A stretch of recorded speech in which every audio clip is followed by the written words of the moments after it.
I'm Nick Slavic. I'm the proprietor of the Nick Slavic Painting and Restoration Company.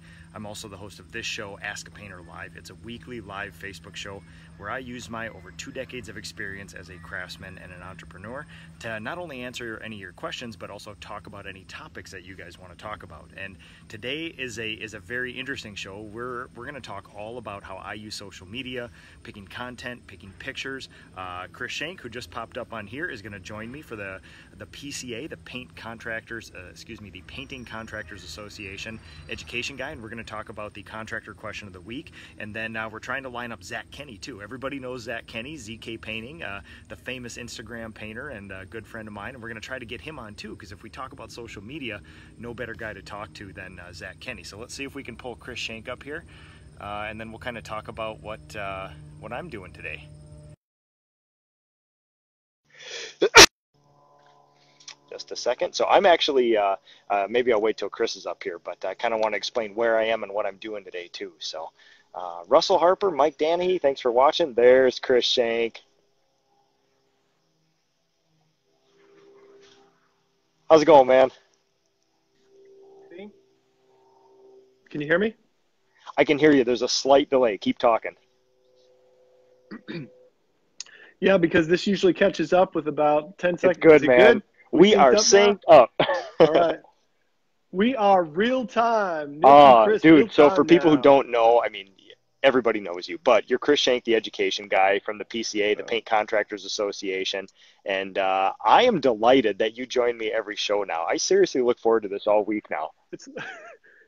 It's fun. It's fun. It looks beautiful there, Nick. What is going on? So I'm in a slum in the middle of a city, and doing apartment repaints. Wait, no. That's me. All right, I want to show you guys this because we've come back multiple trips to this. This is Lake Minnetonka. This is one of the most beautiful. I mean, Prince sang about this lake, Chris Shank. So this is one of the most beautiful lakes in Minnesota. Minneapolis and St. Paul are right there. All the biggest mansions in Minnesota are on this lake. Huge fish, crystal clear water. And the thing that I'm sitting on right now is actually an island called Gale Island.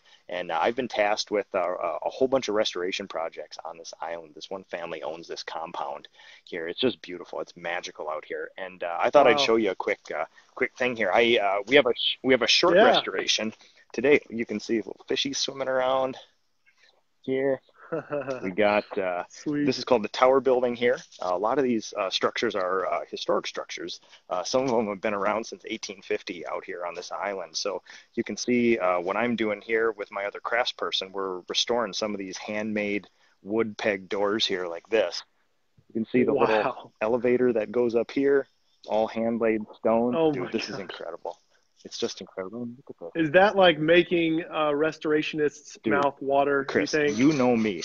We're dealing with old stuff. We're dealing with lakes. We're dealing with wilderness. We're dealing with just like the most unique, cool stuff ever. And they wanted to bring us out here. We were out here a couple weeks ago. If you can see all the way down to this little island, we restored this little peninsula cabin the last time we were here. We did the little troll bridge. And they're actually having a wedding here tomorrow.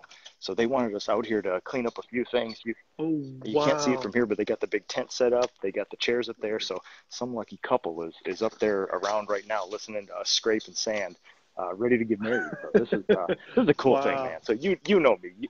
You know how cool this is. I would, if I could fill my life with this stuff, I would be the happiest dude on earth. So yeah.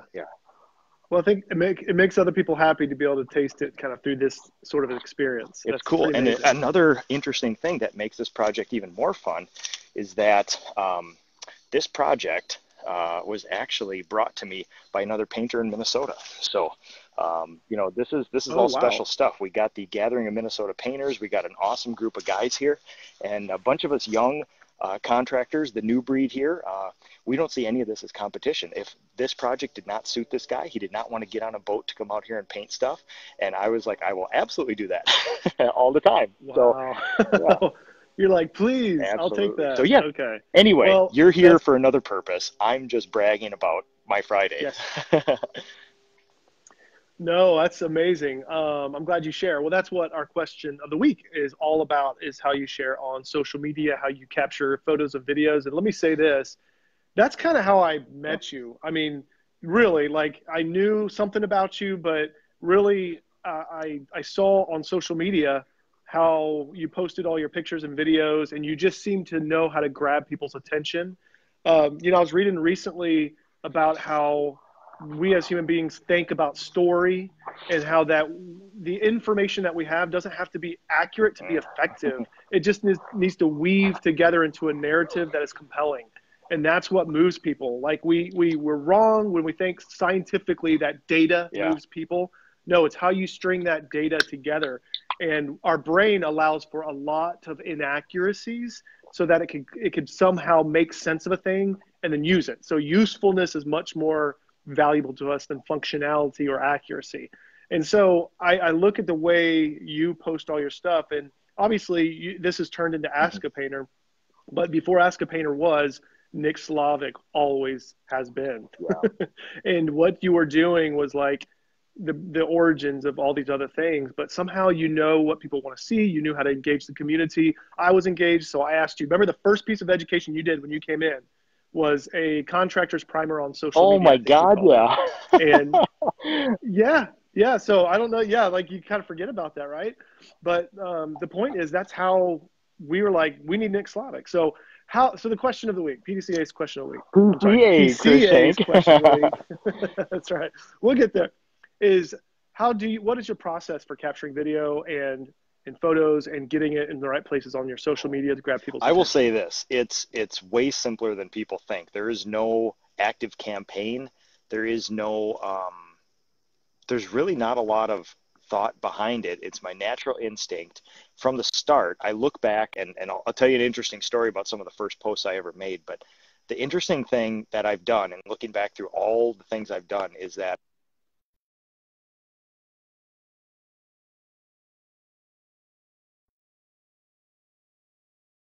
show all of the cool things that I find on these houses. So when I'm on this house or this island, yes, these are cool structures, but what I'm going to share a picture of is how a craftsman 113 years ago used a wood peg to join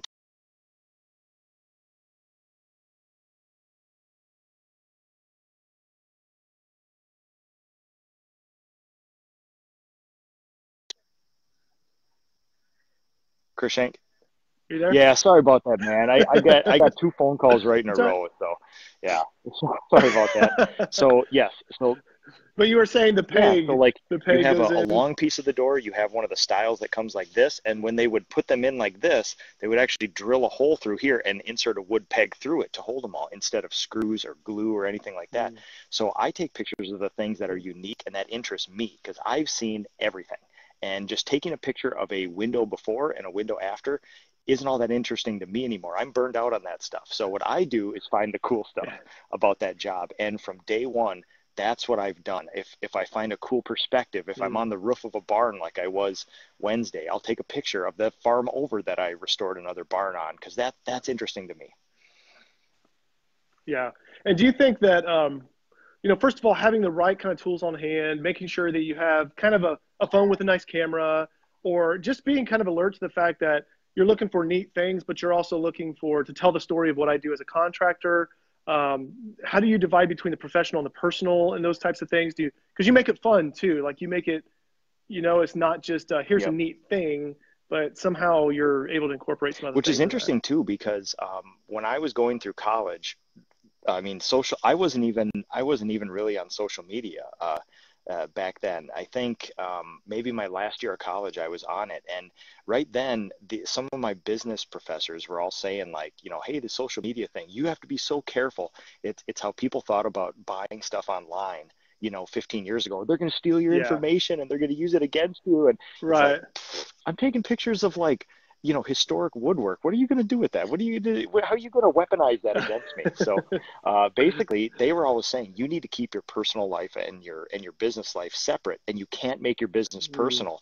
And that felt gross because this is me. This is my life. I have lived for this since I was 10 years old. And I thought, this is stupid, man. Yeah. So I incorporate family, I incorporate my pastimes, and I incorporate business. And I honestly think it adds to the trust because I guess the one thing that I probably have going for me is that I'm not doing, keg stands on the weekends with my shirt off and stuff. So it's a very consistent stream of, or I don't take pictures of it. So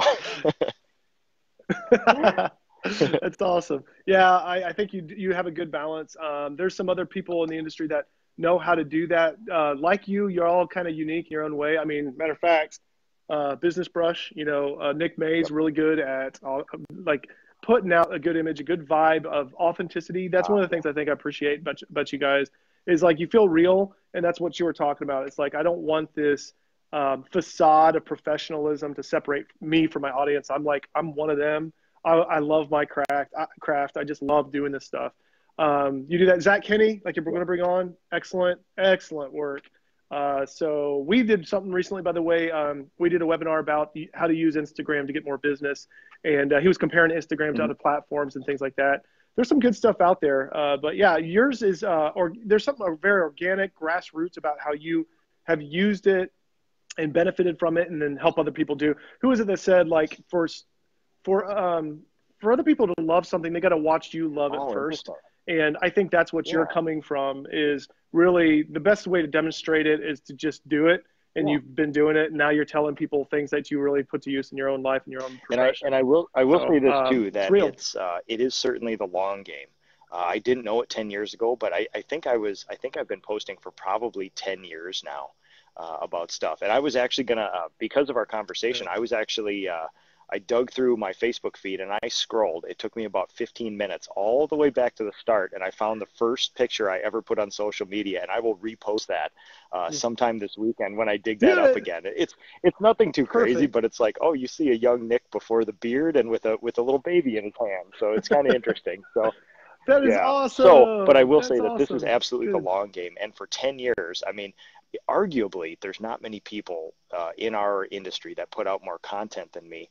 And it's taken me 10 years until I've really started reaping a lot of benefits from this stuff. I mean, Ask a Painter happened 3.5 years ago, and that was a big thing. But it's more of one of those things where for business reasons, this year is the first year I think I've ever felt an influx of leads coming from social media, and also an influx of people wanting to work with me.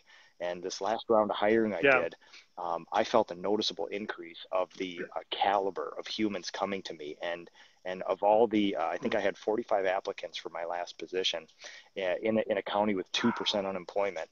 The top 5 people who made it through the list there were all people who was like, man, I've been following you forever, and I just want something different. It's like I'm doing something now. And a lot of these people, they may or may not even be interested in taking a step down in pay to do something because they want to be part of something with culture and this whole stream of, pictures from my farm, pictures from my family, pictures from my work, just shows people like the benefit of actually liking your job. Wow. That's, I read something last night in a book called Barking Up the Wrong Tree. It's about debunking success myths, like what really makes a person successful. And one of the things they found in studies that is shocking, and we know this, it's just a reminder though, that truly studies show that what people want more than salary or promotions is meaningful work. And truly, I mean, like we hear it all the time, but every time I read that, I'm like, wow, but that's so true. People love their jobs. I mean, not everybody does, but when they love their jobs, that's what they want. They want the other things too. We all do. We want to see progress in our lives.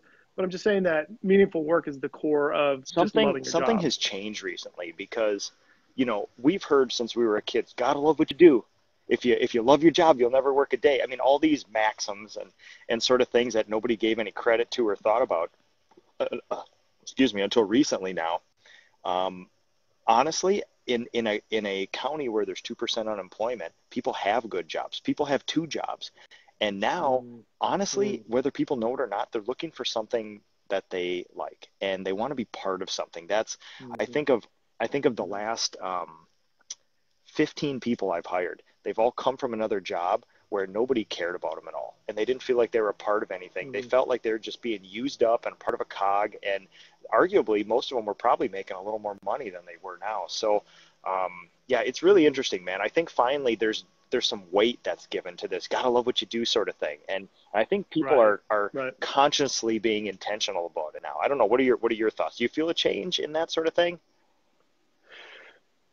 Yeah, well, I think employers are getting smarter about it. Some Yeah. are and some aren't. That's why people are Yeah. still on the move, because as much as that information is out there, I still hear it from people where they say, "No, you really gotta. It's all about discipline. It's all about, like, people want the cash. They want." And it's true. Those things are always important for sure. You have to have mild hierarchy. I'm reading a book about the evolutionary origins of a good society. I may have mentioned this before, but it's like, what can you expect from human beings? Like, when they start gathering in societies, what kind of patterns do we see every single time?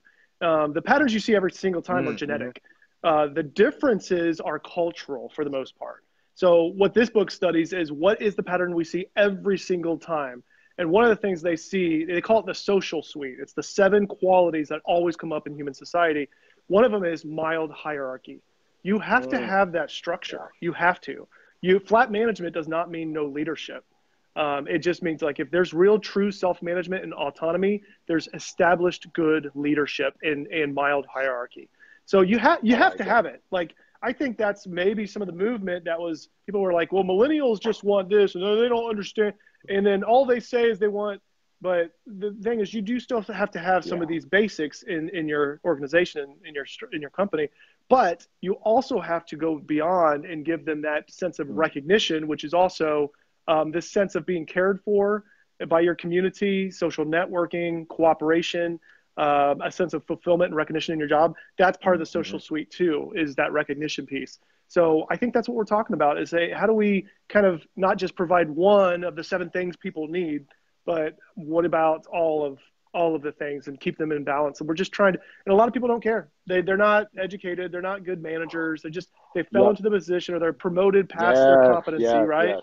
And, so now they end up hiring and they don't know really how to lead people. So good leaders do it well. And maybe those are few and far between. I don't know. I don't know what the problem still is with a lot of businesses and managers, but I think, yeah, I mean, yeah. from the outset, to oversimplify the whole thing and sound ignorant, it's basically unintentional people with no accountability. That's what generally it seems to be Yeah. the general malaise of all that Right. middle management or low level leader stuff. So yeah. So Yeah. anyway, Yeah. let's bring it around, tie it not in the social media stuff, and then you're gonna drop something deep on us. You've sort of dropped a little sort of deep Nah. things. We need something poetic from you. So Nah. basically, to sum up the entire social media thing, post often, post consistently, and make it things that you're interested in. Because if you do what Zach Kenny does, you're going to fail at that sooner or later, because you won't be interested in it unless Mm, you're very interested in that. You will be the most consistent, the most wow. effective if you do something that you like, and like you said, it'll be authentic then. And it doesn't matter if it's interesting to any other people. Eventually, 10 years later, it might be interesting to a whole lot of people. I think it's really good. Yeah, I want people to leave with that thought, honestly, when you go to the other section. Like, I don't want to disrupt that. So I'll just repeat it. So post Hmm. often, what is it? Consistently, Post consistent, post. stuff that you're interested in. That's the third one. But what was the first one? Post Post often, often? post consistently. Yep. Okay, post often, post consistently, and post what Yep. you're interested in. Yeah, that's really good. If people stay onto that, and I would even add, if it's not you, if you're not able to capture all of it, assign people in the field to do it, because everybody has a phone. Tell your team leads or whoever likes doing that sort of thing. Some people Yep. will love it. Find the people who love it. Ask them to. They don't have to post it if you're worried about them posting. Just send it to you. But some people can be in charge of posting and will just love doing that. So if you don't love it, find somebody who does. That would be my other piece. But I love it. It's Good good, job. man. Thanks, And Nick. you need to drop something deep on us now. I'm not. No, I'm not Yes, you today, are. because I don't want to disrupt that thought. Yes, you are. No, You cannot, I you will will repeat. not be allowed back on here unless you drop a deep Chris Shank thought or Oh something on us, Chris. man, You are the man. best. And you know when you come on here, you should be prepared for this sort of stuff. There's no excuse. So let's hear it. Come on, give us something, give us a thought, give us something from a book you're Okay, reading. I'll give you another one from the book I read last night, and it's truly about what brings true success, and not just the myths of success, Mm, which we all have heard: the American dream, manifest destiny. What brings real success? And this guy, something Barker, I forget what his name was. Imagine he wrote a book called Barking Up the Wrong Tree. His last name is Barker. That's That's lame. lame, but the book is really good. But he talks about how the stories we tell ourselves are important. So the stories we tell ourselves about the future, about the work we do, if it's meaningful, about the relationships we are in. The number one predictor of failed relationships is the type of story you tell each other about your relationship. How do we come together? Where are we going? What does it all mean? How do we appreciate each other? Stories mean something. And so they don't have to be accurate to be effective. They have to feel meaningful to each person. So in the story you're telling your crew about your company, about what it means to be in your company, it's not about filling in all the details and having a complete history of. It's helping people understand where they fit in and where you guys are going. So it doesn't have to be accurate, it has to be effective. And it doesn't have to be accurate to be effective. That ties in perfectly with social media. I love that, Chris. That's a great thought. So awesome, man. Yeah. Thank you for doing that. Thank you for doing a morning show too. All right. And I always look forward to this. Thank you so much. All right, man. All right. Have a good one. I'm bringing on Zach now. Okay.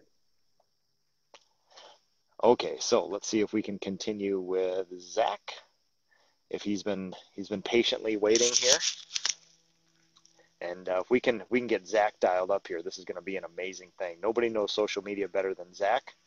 And yeah, the master of Instagram. If you don't follow Zach, go to ZK Painting on Instagram. He's actually got a bunch of apprentices and craftspeople that work for him that have Instagram accounts too that are super fun to watch.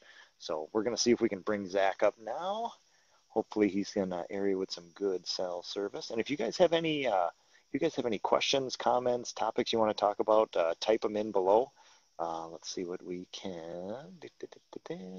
Walter, thanks for watching. Hannah, thanks for watching. Kevin, Danny Turry, I sort of saw your husband at the Gophers game last night, Danny. He was posting that we were in the same stadium together somewhere. Kathy, thanks for watching. Alex St. Germain, Fresh Alex, one of my young budding craftspeople. Sarah Perryman. Sarah Perryman's fun to watch too. She's restoring an old house. Paul Schmidt. Raphael, hello, my friend. All right, let's see. Dan, Nick Sebald, Todd Carrolls. Okay, so I'm going to try Zach once more. It looks like he's either dropped off or he's got some bad cell service. And if not, Zach and I can always do this again, and we'll get on there and we'll talk about Instagram. But Zach does it really well. What Zach does well is he's very consistent. He posts a lot to Instagram stories. He posts a lot of very cool projects. It helps Zach immensely that what he does is amazing work. And everybody likes seeing that. And the good thing is he shows a lot of it. He shows a lot of the processes, techniques. He explains it to you from his end here. So, all right, let's see here. We got one from Brian. Let's see if I can pull up any more of your. I've been told to get on TikTok. It sounds like a waste of time at this point because they're super young, and it won't let me see the rest of your comment. But Brian, TikTok is sort of the newest thing that the kids are into now. Snapchat was that and still sort of is, but you have to, it depends what you're trying to do. Don't just jump onto any of these platforms and just start doing stuff. If none of your core demo is there or none of the people you want to reach or interact with are there, don't do it. It's not a big deal. So what I've been finding with social media is that 10 years ago, Facebook was for the kids. And now there's people who have grandparents on Facebook. And then Instagram came along, and Instagram was for the kids. And now people like me and Zach and Chris Shank and middle-aged people with kids and families are on Instagram. And so people always say the same thing about TikTok and about Snapchat and about any other thing. And it's like, eventually crowds, the young people will find something new. The older people like myself will filter into it. I will tell you this. I don't have data on this. But I have my own data, soft data, which we'll call it. But it seems like Facebook is definitely in my core demo when you're talking between 35 and 65, give or take. They're definitely there. My parents' generation are there. Even my grandparents' generation are there. And those are all potential clients if you're trying to reach people. Instagram, I'm just watching little fish chew up bugs on the water here. So Instagram skews a bit younger. We're probably talking millennials, the 37-year-olds to 20, maybe 19, 20, 21-year-olds. So potential employees, apprentices, craftspeople there. Maybe not technically your core demo for clients yet, but they're getting there and they will be there. And then I use things like YouTube as basically a vault, a receptacle for a lot of the stuff I do. So we'll put a lot of videos. Certainly all the Ask a Painters are on there. And it's sort of like a place where people can access them in a user-friendly, intuitive format. And what's actually kind of cool is that we're sitting at home, and I watch a lot of YouTube now at home instead of TV. Whenever we do that, I'll fire up somebody restoring something, or some science show or something, and then also my shows will show up. And it's so funny. My kids are so jaded. We'll be sitting there watching TV, and they'll see me, and for 1 second it's like, oh hey, there's Dad. It's like, yeah, moving on. And it's so funny. Like if my dad was on TV when I was a kid, I would have lost my mind. So okay, let's see what we got here. So yeah, and anyway, TikTok, use it as an experiment. There's always benefit for being the first. I mean, Chris Berry, Idaho painter, was first on YouTube, and he's rewarded greatly for it. And he does a very good job with consistency, posting tons of content and things that people actually want to watch. And if you do that very early, very often, and consistently, no doubt you're going to have success. So if you think TikTok, a couple of years from now is going to be good, start